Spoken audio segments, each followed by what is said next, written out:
and I think we played in Stuttgart. We did our show, everything worked out really good. Came up to the dressing room, but Massa, he wasn't there, so I was thinking, what the fuck is going on? So I went to the bathroom, and I found him there. He had passed out, and so I ran back to the dressing room and said, like, you have to call an ambulance. I think he's dead.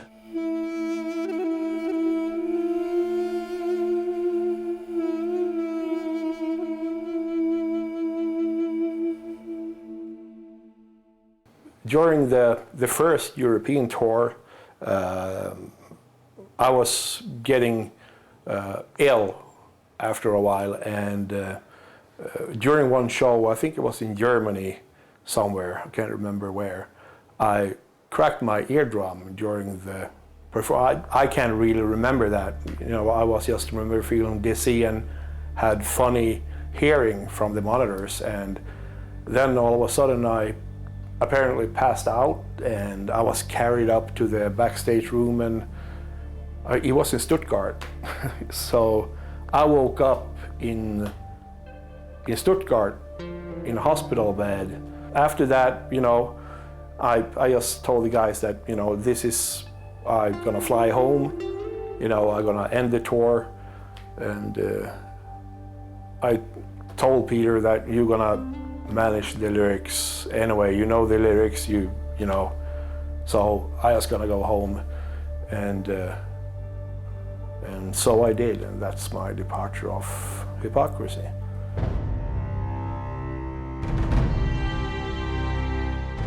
So that was a pretty tough situation, a very tough situation at that time. We were on tour and no lead singer.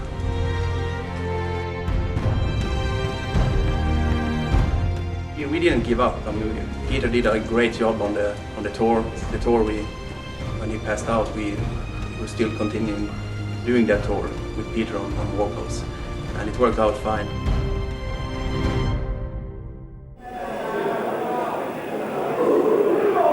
All right, we're Hypocrisy, and you can see I'm singing because our singer is sick, so I'm gonna try to do the best, right?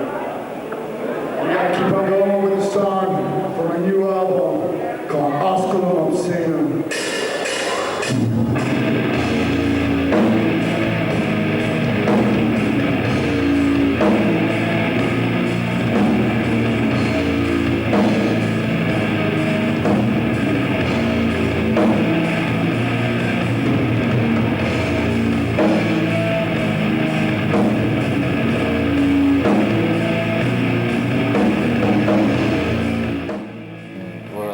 Okay, what do we do? Do we go home or do we continue? You know, and hopefully he's gonna fly back when he gets better, or what should we do? You know, there was a lot of money and a lot of shit going on. So we decided to go on.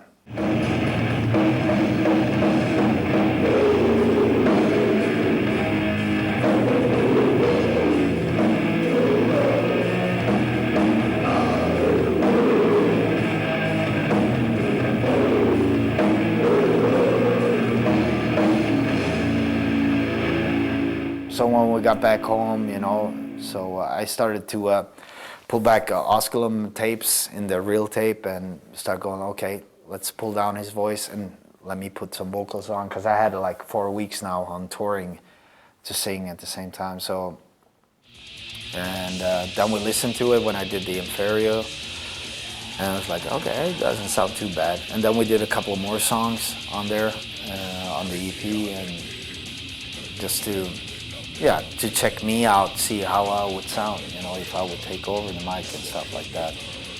And the three of us, we agreed, like, okay, it sounds good. So me and Massa talked it out, you know, and then he went his way, we went our way.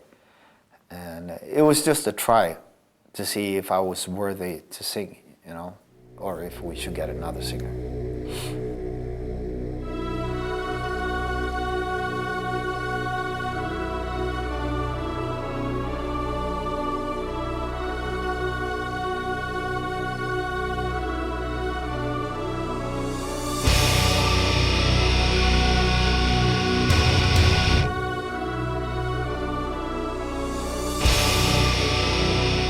No, it was actually, there was no thought. It was just business as usual, you know? The only problem was like someone left the fucking keyboard in the studio where I worked. And so I started playing on it and started writing songs together with it, and that's Apocalypse, Fourth Dimension and stuff like that, when there started being keyboards in there. We went to this fancy studio in Stockholm, Park Studio. It's like a lot of big bands been recording there. And because we just wanted to, we got a very big budget for it, you know. And I remember we were discussing, we said like, okay, let's spend a lot of money, you know, to go to a fancy studio, because then we can say we've been to a fancy studio, even if we're nothing anymore, you know. So that was the whole point, and maybe we'll get a good sound at the same time, you know. It went the opposite way, you know. The people there, they didn't know anything about metal or nothing, and it's hard for us in the band to try to go like, yeah, but we want this sound, and the guys at the place going like, yeah, I know, yeah, you know. And we're like, okay, we trust him, and you know, in the end, it was probably the worst sounding album ever. I know a lot of people like the album, but you know, the sound is just so terrible. It's unbelievable.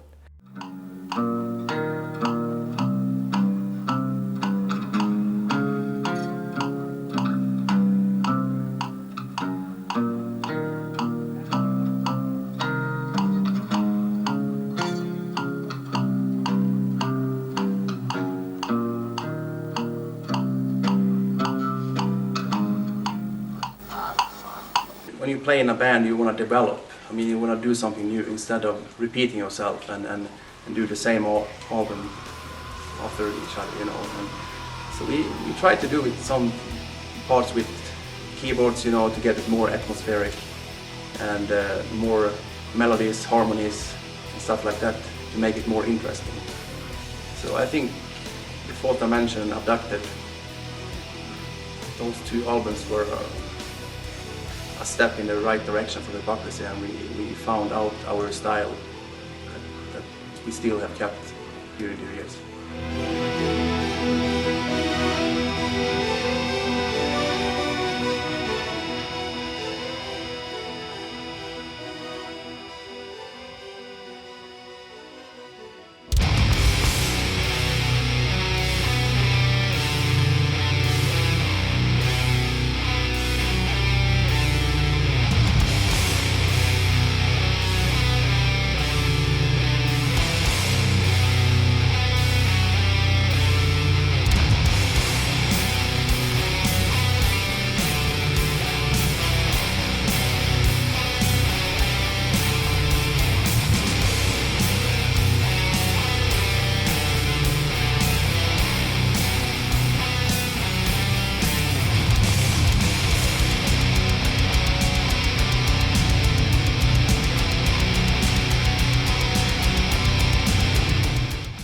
Abducted.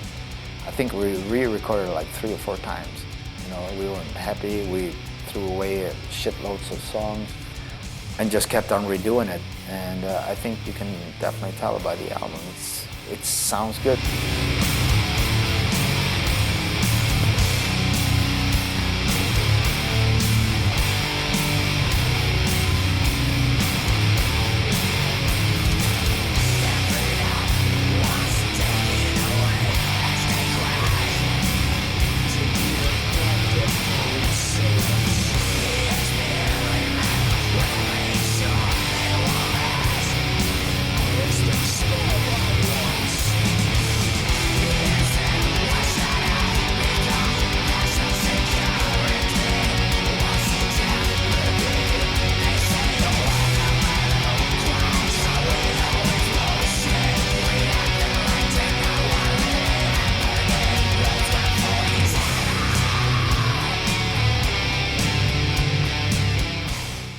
It was only once there was a down, you know, with Nuclear Blast, and that was like at the Abducted area, you know, in '96, when we got very disappointed because we thought we did the best album in the world, like Metallica's Black Album, kind of Hypocrisy in our way, you know, and we didn't really feel like they were pushing on that album. So things have got really intense, and also in between me, Michael, and Söke got a little intense, you know, and I started thinking about, you know, going my own way and do my own shit, you know. And that's why I started Pain at that time, and that's when we started with the final chapter. It just felt like meaningless to do the album.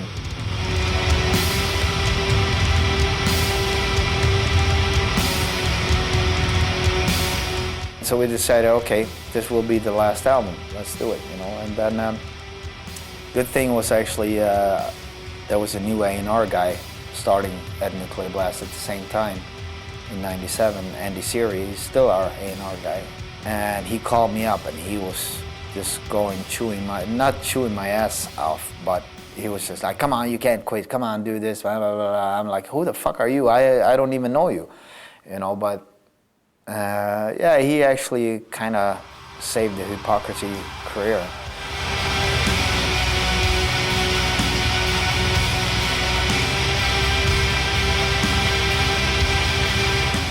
The final chapter was weird, the way we recorded.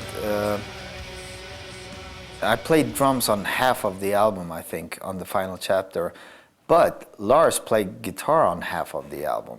You know, I mean, he was a better guitarist than I ever will be, and maybe I'm a better drummer than he is, you know. So it was funny because Lars is an incredible guitarist, you know, and he writes all these crazy riffs. Any of the weird riffs you will hear from the albums that Lars has been on, it's probably he who wrote them, you know.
Gig was such a fucking rush. It was like, that was definitely the turning point of playing live. It was just like, holy shit, this is what you can get, you know. We went out and played, and then they said, okay, no more songs. And we're like, okay, we had to walk off. And I remember the guards had to chase all 5,000 people out of there, and they were throwing shit up on stage because